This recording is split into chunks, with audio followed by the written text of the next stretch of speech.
इस वीडियो के अंदर हम बात करने वाले हैं आपके मेंस एग्जामिनेशन 2024 के बारे में। और ये कौन सा होगा आपका, ये है आपका मनोविज्ञान प्रश्न पत्र। यहाँ पर आप देख रहे हैं यहाँ पर इस चैनल को, और यहाँ पर आज जो हम बात करने वाले हैं वो है आपका 2024 का मेंस साइकोलॉजी पेपर। इस वीडियो के अंदर हम डिस्कस करने वाले हैं पेपर नंबर 1 के बारे में, ताकि आपको मालूम पड़ेगा यहाँ पर कि पेपर का पैटर्न क्या कुछ चेंज हो रहा है। उसके साथ साथ यहाँ पर हम करेंगे इसको डीप में एनालाइज कि कौन सी यूनिट से आपको सवाल देखने मिल रहे हैं, और बात करेंगे यहाँ पर कि अगर आप 2025 के लिए प्रिपेयर कर रहे हैं तो आपको कौन सी यूनिट को इंपॉर्टेंस देते हुए यहाँ पर पढ़ना है। उसी के साथ साथ आने वाले अपकमिंग वीडियोस में हम जो है प्रीवियस ईयर के ट्रेंड्स जो हैं उनको भी यहाँ पर एनालिसिस करेंगे। उसके पहले वीडियो को आगे बढ़ाएं, अगर अभी तक आपने सब्सक्राइब नहीं किया है तो वीडियो अगर आपको पसंद आती है तो सब्सक्राइब करना इसको ना भूलें। उसी के साथ साथ आपको देखिए इस टेलीग्राम चैनल के ऊपर उपलब्ध है आपको सभी के सभी पीवाईक्यूज आपके यूनिट वाइज 2020 तक, तो उसको भी आपने जो है यहाँ पर रिसीव कर लेना है। केवल आपको क्या करना है, केवल आपको नीचे लिंक दी है उसको जाकर आप वहां से ज्वाइन कर लें, आपको सारी की सारी पीडीएफ फ्रीली अवेलेबल हो जाएंगी। जैसे कि दिख रहा है आपको सेक्शन नंबर 1 कंपलसरी होता है, 10 सवाल होते हैं, 150 शब्दों में आपको यहाँ पर लिखना होता है। What makes psychology a science, discuss, बताना है आपको मनोविज्ञान को विज्ञान क्या बनाता है, विवेचना कीजिए। एनसीईआरटी बेस्ड आप इसका आंसर लिख सकते हैं, लिया गया है आपके टॉपिक नंबर 1 से। अगला देखिए citing relevant examples explain independent dependent and mediating variables, ये आपको लिया गया है टॉपिक नंबर 2 से। ये आपका इजी सवाल है, एनसीईआरटी बेस्ड आप इसको कर सकते हैं, थोड़ा बहुत आप यहाँ लिख सकते हैं, लेकिन और एडवांस लिखने के लिए आपको जो है अच्छे एग्जांपल्स देने होंगे। प्रासंगिक उदाहरणों का उल्लेख करते हुए स्वतंत्र, आश्रित और मध्यस्थकारी चरों की व्याख्या कीजिए। क्या करना होगा, आपको बताना होगा यहाँ पे कि आपको एक्सपेरिमेंट कर रहे हैं, उसके अंदर आईवी कौन सा होगा, डीवी कौन सा होगा और मीडिएटिंग कौन सा होगा। अगर आप ऐसा प्रेजेंट करके देते हैं आंसर तो आपको अच्छे नंबर वहां पर मिलेंगे। ये आपका टॉपिक नंबर 2 से।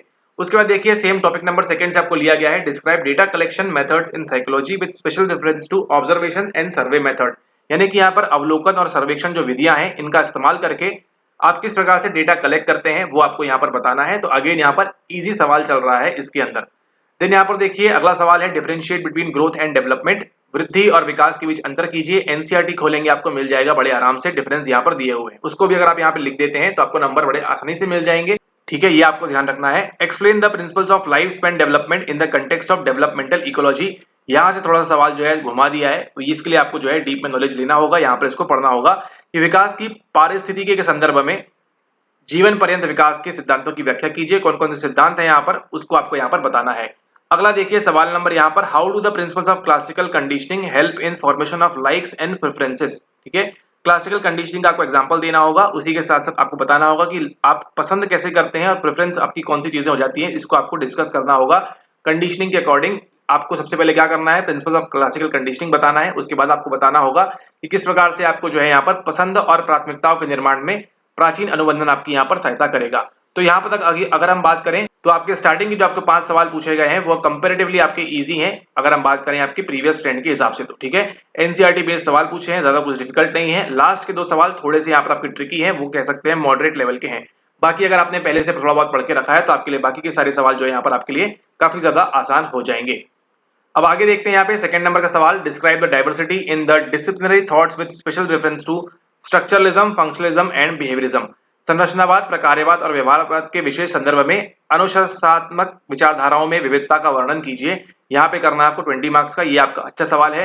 आपको तीनों स्कूल्स के बारे में अच्छे से मालूम होना चाहिए और उसी के साथ साथ क्या डाइवर्सिटी थी इनके अंदर, क्या चेंजेस थे, क्या बदलाव थे इनके अंदर विचारधाराओं में।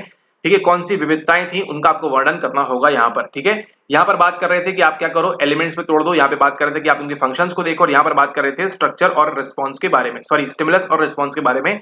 ये जो उनके थे मेन थॉट में डिफरेंस थे, इसी को आपको एलैबोरेट करके लिखना होगा। ये आपका लिया गया है फर्स्ट वाली यूनिट से। अगला देखिए साइटिंग रेलेवेंट स्टडीज, आपको स्टडीज बतानी है। Describe the emergence and development of cognitive psychology, ये आपका देखिए ये न्यू पैटर्न का सवाल है। इससे पहले आपको इस प्रकार का सवाल कॉग्निटिव साइकोलॉजी से नहीं पूछा था, यानी कि अब आपको कॉग्निटिव साइकोलॉजी आपकी 1950-60 के आसपास की जो चल रही है रिवॉल्यूशन वगैरह, वो भी आपको यहाँ पर मेंशन करना होगा 15 मार्क्स का। ठीक है, सिंपली आपको एनसीईआरटी से नहीं होगा, इसको थोड़ा सा हाई लेवल के लिए आपको पढ़ना होगा यहाँ पर, और स्टडीज बतानी होगी आपको यहाँ पर कि कौन सी ऐसी स्टडीज थी जिसकी वजह से आप ये कह सकते हैं कि इसका जो है इमरजेंस वगैरह हो रहा है यहाँ पर। अगला सवाल देखिए explain the assumptions of two way ANOVA, ये थोड़ा देखिए डिफिकल्ट सवाल कर दिया है यहाँ पे, लेकिन ऐसा नहीं है, 2020 के आसपास भी टू वे अनोवा सवाल आपको बना रहे थे। 21 से लेकर 23 तक नहीं बनाया था, अब यहाँ 24 से उन्होंने जो है फिर से स्टार्ट कर दिया है, इसलिए आप लोगों के लिए यहाँ पर पीवाईक्यू जो है ज्यादा इंपॉर्टेंट हो जाता है। With the help of an example illustrate main and interaction effects, 15 marks का। तो अगर आपने यहाँ लेक्चर देखा हुआ है ये वाला अनुभव वाला अगर आपने लिया हुआ है तो वहां से आपको बड़े आसानी से आप इसको कर लेंगे, सारे अजम्पशंस वगैरह भी आप वहां पे बड़े आराम से लिख लेंगे टू वे अनोवा के बारे में। ठीक है, ध्यान दीजिएगा, वन वे अनोवा नहीं पूछा है, टू वे अनोवा पूछा है, इसलिए सवाल जो यहाँ डिफिकल्ट होता है। आपका लिया गया है topic number 2nd and 3rd से यहाँ पर।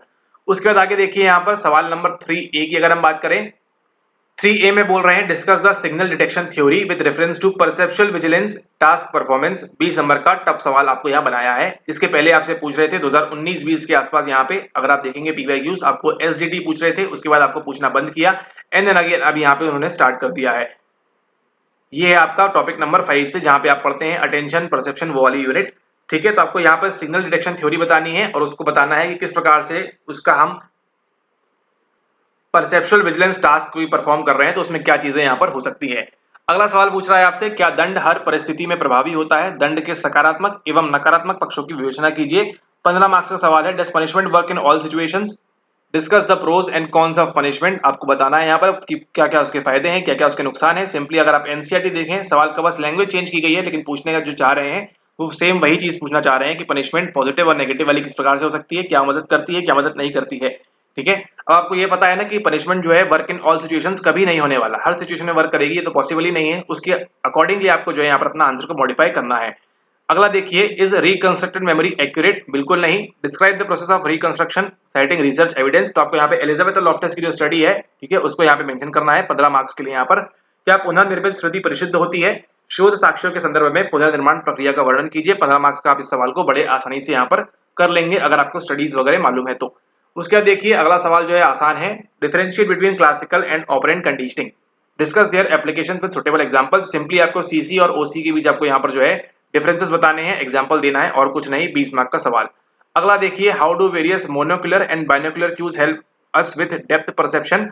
विभिन्न एक नेत्रीय और द्विनेत्रीय संकेत हमें गहराई के प्रत्यक्षीकरण में कैसे सहायता करते हैं? उदाहरणों की सहायता से विवेचना कीजिए। तो क्या करना है, आपको बताना है कि मोनोक्यूलर क्यू क्या होते हैं, बाइनोक्यूलर क्यू क्या होते हैं, कहाँ पे होते हैं, कितने होते हैं, और उसके एग्जांपल्स आपको देने हैं। 15 मार्क्स का सवाल एनसीईआरटी में आपको यहाँ देखने मिल जाएगा इस ये वाला आंसर। ठीक है, आप एनसीईआरटी की लाइंस आपको पिक करनी होती है और उसके अकॉर्डिंगली अपना जो है आंसर वहां पर फ्रेम करना होता है। अगला सवाल देखिए, differentiate between the process of memory and forgetting, also discuss multi store model and meta memory as innovations in the study of memory. तो मेटा मेमोरी थोड़ा सा आपका ये नया कंसेप्ट है, बाकी का पुराना पूरा जो है आपका सेम टू सेम आपको एनसीईआरटी में देखने मिल जाएगा। उसके आधार पर आप अपने जो आंसर से फ्रेम कर सकते हैं 15 मार्क्स के लिए। ठीक है, प्रोसेस ऑफ मेमोरी क्या होती है, एनकोडिंग स्टोरेज वो सब कैसे होगा, फॉरगेटिंग कैसे होती है, कर्व बना दीजिएगा, अच्छे नंबर मिल जाएंगे। Also discuss multi store model क्या होता है यहाँ पे। ठीक है, एटकिंसन शिफ्रिन वाला जो होता है आपका यहाँ पर। ठीक है, स्मृति के अध्ययन में नवाचार के रूप में निरूपित कीजिए कि किस प्रकार से इनोवेशन हो रहा है मेमोरी में। तो मेटा मेमोरी वगैरह क्या होती है वो आपको यहाँ पर बताना है। तो अभी जो आपने देखा वो क्या था आपका, वो था आपका सेक्शन ए। उसके अंदर आपके जो पहले ही 5 सवाल थे वो आपके कंपलसरी थे। बाद के सवालों में आपके पास चॉइस होती है, आप 20 नंबर, 15 नंबर और 15 नंबर का जैसे आपको करना है आंसर। ये टोटल 50 मार्क्स का आप अपने अकॉर्डिंगली आंसर कर सकते हैं। सवाल देखिएगा यहाँ पर, सवाल आपके देखिए एनसीईआरटी बेस्ड सवाल पूछ रहे हैं, लेकिन उसकी लैंग्वेज आपको जो है चेंज करके बतानी होगी। जो डेफिनेशंस वगैरह हैं वो आप लिखते रहिए वैसे के वैसे ही। थोड़े बहुत एग्जांपल्स भी आपसे ज्यादा पूछ रहे हैं यहाँ पर, तो वो भी आपको यहाँ पर ध्यान रखना है। और उसी के साथ साथ आपको देखिए स्टडीज काफी पूछ रहे हैं यहाँ पर। ठीक है, तो फिलहाल के लिए ये एनालाइज है यहाँ पर कि स्टडीज आपसे जो है रिसेंट में वो पूछ रहे हैं आपसे, तो उसको आपको पढ़ना होगा। कैसे पढ़ेंगे, स्टैंडर्ड बुक्स जो है उसको पढ़ के आपका यहाँ पर काम हो जाएगा। और उसके अलावा अगर आप कुछ पढ़ते हैं ऑनलाइन वेबसाइट वगैरह तो वो भी आपको यहाँ पर फायदा देंगी। और अगर आप कोर्स की वीडियोस देख रहे हैं तो ये सारी की सारी चीजें कवर हैं, आपको एक्स्ट्रा बाहर से कुछ भी नहीं पढ़ना होगा। स्टडी वगैरह सारी उसके अंदर इंक्लूड की जाती है, वहां से आप उसको कर सकते हैं बड़े आराम से। ठीक है, एलिजाबेथ लॉफ्टस वगैरह बताया हुआ है, वो सब एक्सपेरिमेंट वगैरह। खंड बी की बात करें यहाँ पर देखिए, अगला सवाल है साइटिंग रिसर्च एविडेंस। रिसर्च के एविडेंस आप तैयार रखिएगा आने वाले समय के लिए। Explain the components of working memories, Baddeley and Hitch का जो मॉडल है, क्या कौन कौन से कंपोनेंट होते हैं। 10 नंबर का सवाल आपको मिल जाएगा यहाँ पर सिसर एली के अंदर। अगला देखिए, what are the main differences between James Lange and Cannon Bard theory of emotions, explain. Easily आप एनसीईआरटी के आधार पर भी इसको कर सकते हैं। जेम्स लैंग और कैनन बार्ड के संवेग सिद्धांत के मुख्य अंतर क्या है, व्याख्या करनी है। और व्याख्या के साथ साथ अगर आप एग्जांपल दे देते हैं तो आपको ज्यादा फायदा मिलेगा यहाँ पर। अगला देखिए, differentiate between intelligence and aptitude, also discuss the main features of a good intelligence test. ये भी आपको एनसीईआरटी में देखने मिल जाएगा। बस आपको क्या करना है, एनसीईआरटी की लाइंस उठाकर उसको जो है केवल अपने शब्दों में उसको ट्वीक करना होता है, ट्विस्ट करना होता है, अपना आंसर अच्छे से प्रेजेंट करना होता है वहां पर। अगला देखिए, describe the biological and socio cultural determinants of personality, illustrate your answer with the help of Indian studies. तो यहाँ पर देखिए इंडियन स्टडीज जो है ये थोड़ा सा आपको डिफिकल्टी पैदा कर देगा यहाँ पर। ठीक है, डिस्कस द बायोलॉजिकल बताना है and socio cultural determinants of personality, illustrate your answer with the help of Indian studies. Indian में कौन सी स्टडीज हुई हैं उसके आधार पर आप इसको बता सकते हैं। ठीक है, सिंपली यहाँ पे आपकी ट्रेट वाली अप्रोच पूछ रहे हैं। ठीक है, बायोलॉजिकल कौन कौन सी चीजें जो है आपके अंदर शरीर में हो रही हैं, फ्लैग में वगैरह वो आपका वेस्टर्न चला जाएगा, लेकिन यहाँ बात करें वात पित्त कफ, वो सबको आप यहाँ पर इंक्लूड कर सकते हैं, क्योंकि यहाँ पे किसकी बात हो रही है, आपकी आपकी इंडियन स्टडीज की बात हो रही है। उसके बाद देखिए, is cognitive dissonance effective in changing attitude? Yes, discuss in the light of research evidence. यानी कि क्या संज्ञानात्मक विसंगति अभिवृत्ति बदलने में प्रभावी है? शोध साक्ष्यों के आलोक में विवेचना कीजिए, discuss in the light of research evidence. तो यहाँ पे आपको जो है रिसर्च एविडेंस देना होगा, किसका दे देंगे आप? दे देंगे यहाँ पे लियोन फेस्टिंगर वाला। ठीक है, कि क्या हम सीडी की मदद से एटीट्यूड चेंज करने में मदद कर सकते हैं या नहीं कर सकते, उसको यहाँ एक्सप्लेन कर देंगे। अगला देखिए सवाल है 6 यहाँ पर, how do heuristic and algorithm differ as problem solving strategies? Illustrate the role of a mental set in reasoning with the help of experimental evidence. 20 number का अच्छा सवाल है यहाँ पर। समस्या समाधान युक्तियों के रूप में स्वतः शोध, जो ह्यूरिस्टिक्स होते हैं आपके दो प्रकार के, अवेलेबिलिटी एंड रिप्रेजेंटेटिव, और एल्गोरिदम जो है कैसे भिन्न है। ठीक है, ये वाला खराब कर देगा, ये वाला सही कर देगा। तर्क करने में मानसिक विन्यास की भूमिका का प्रायोगिक साक्ष्य की सहायता से वर्णन कीजिए। आपको मेंटल सेट का एक एग्जांपल भी देना होगा यहाँ पर। ठीक है, तो 20 नंबर के लिए आपका ये अच्छा सवाल है। उसके बाद देखते हैं बी में बोल रहे हैं, explain the biological and cultural basis of emotion. Do people reveal their emotions through non verbal cues? Discuss. Yes, करते हैं या नहीं करते हैं इमोशन आप नॉन वर्बल क्यू की मदद से? डिस्कस करना है 15 मार्क्स के लिए। एनसीईआरटी में आपको थोड़ा बहुत इसका आंसर मिल जाएगा, कल्चरल बेसिस ऑफ इमोशन क्या होते हैं और बायोलॉजिकल बेसिस ऑफ इमोशन क्या होते हैं। उसके बाद देखिए, explain the main components of emotional intelligence. NCERT based आपको ईआई के बारे में पूछ रहे हैं। What does the research evidence suggest about the role of training in its enhancement? ठीक है, डिस्कस करना है आपको 15 मार्क के लिए। सामूहिक बुद्धि के मुख्य घटकों की व्याख्या कीजिए। शोध साक्ष्य इसके संवर्धन में प्रशिक्षण की भूमिका के बारे में क्या सुझाव देते हैं? What does the research evidence suggest about the role of training in its enhancement? हमको क्या करना है, ये बढ़ाना है लोगों के अंदर। गोल्डमैन, सालोवे एंड मेयर की स्टडी वगैरह है, वो सब यहाँ पे आप उसको एक्सप्लेन करना चाहिए आपने। ठीक है, और थोड़ा बहुत जो है ट्रेनिंग में कैसे मदद करेगा, अपने आंसर्स मॉडिफाई करेंगे। उसके बाद देखिए अगला है 7 नंबर का सवाल, distinguish between psychoanalytic and humanistic approaches to personality. ठीक है, साइको एनालिटिक वाले क्या बोल रहे हैं, ह्यूमनिस्टिक वाले क्या बोल रहे हैं, सब कुछ पहले से निर्धारित है, कुछ भी निर्धारित नहीं है पहले से। Discuss in detail the recent developments in the applications of these approaches. अभी ये कौन से हाल में नए डेवलपमेंट हुए हैं, ये थोड़ा सा डिफिकल्ट हो जाता है। अगर आपने स्टडीज वगैरह नहीं पढ़ी है तो आपको ये नहीं बनेगा। 20 नंबर का सवाल आपके लिए यहाँ पे निकल के आता है। उसके बाद देखिए आगे बात करें, यहाँ पर ये आपका चल रहा है पर्सनैलिटी वाले टॉपिक से। आगे देखिए साइटिंग रिलेवेंट एग्जांपल्स, तो यहाँ पर देखेंगे आप इस पेपर के अंदर काफी ज्यादा आपको जो है एग्जांपल पूछे गए हैं। Explain how intrinsic and extrinsic motivation differ, ये आपको बताना है। रेयान डेसी की स्टडी वगैरह दे सकते हैं आप यहाँ पे, नहीं रेयान डेसी की नहीं, दूसरी वाली स्टडी कॉरल ड्वेक वाली। Referring to relevant studies, describe the factors influencing intrinsic motivation.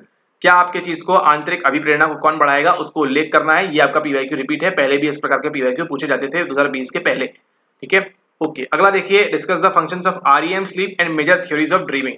Okay, यहाँ पे देखिए सवाल को अच्छा घुमाया है, यहाँ पे उन्होंने मेजर थ्योरीज ऑफ ड्रीमिंग की आपको जो है सवाल पूछे हैं। यहाँ पे 15 मार्क का सवाल है, 2 थ्योरीज हैं आपको, वो आपको बननी चाहिए यहाँ पे, वो आप देखिए आपके कोर्स में इंक्लूड कर देंगे ये वाला भी, क्योंकि सवाल यहाँ से आपको पूछा हुआ है स्लीप के बारे में। Discuss the functions of REM sleep. REM sleep के दौरान क्या होता है, आपकी बॉडी मूव करती है नहीं करती है, कब आती है कब नहीं आती, कि आपको इसके अंदर स्वप्न आएंगे, ड्रीम्स आएंगे, ड्रीम्स नहीं आएंगे आरईएम के अंदर, वो पूरी फंक्शनिंग आपको देनी है। 15 मार्क का आपके लिए आसान सवाल अगर पढ़ा हुआ हो तो, नहीं है डिफिकल्ट है अगर नहीं पढ़ा हुआ है आपने इसको तो। ठीक है, मेजर थ्योरीज ऑफ ड्रीमिंग में आपको थोड़ी दिक्कत आ सकती है। उसके बाद देखिए काफी समय बाद आपको पूछा है यहाँ पे लिंग्विस्टिक्स से 20 नंबर का बड़ा भारी सवाल, जैसा कि आपको 2020 के पहले पूछते थे। How do Skinner and Chomsky differ in their approach to language development? Also discuss the processes and outcomes of bilingualism and multilingualism in Indian context. भारत के कंटेक्स्ट में आपको बताना है कि क्या प्रोसेस है, क्या इसके आउटकम है बायलिंगुअल और मल्टीलिंगुअल होने के भारत के अंदर। ठीक है, तो 10 मार्क का आप यहाँ पर देंगे पहले वाले पार्ट को, और 10 मार्क का देंगे आप यहाँ पर दूसरे वाले पार्ट को। ठीक है, स्किनर भी पूछ रहे हैं यहाँ पर, इसको आपको यहाँ पर ध्यान रखना है, स्किनर के बारे में भी, ऑटोक्लेटिक माइंड एंड वो सारी चीजें। अगला देखिए बी नंबर का सवाल 15 के लिए आपका यहाँ पर है, critically evaluate the positive and negative effects of modern computer technology and artificial intelligence और ह्यूमन बिहेवियर। ओके, मानव व्यवहार के and artificial intelligence on human behaviour, क्या प्रभाव पड़ रहा है, पॉजिटिव और negative effect of modern computer technology बतानी है आपको। तो देखिए साइकोलॉजी से उतना रिलेटेड नहीं है, लेकिन जनरल नॉलेज के आधार पर भी आप इसको सॉल्व कर सकते हैं। यहाँ पे एआई, चैट जीपीटी और वो सबका उल्लेख करेंगे। मॉडर्न कंप्यूटर में आप जो है पॉजिटिवली बता देंगे, टेस्टिंग वगैरह में हमको फायदा मिलता है, वो सारी चीजें यहाँ पर होती हैं।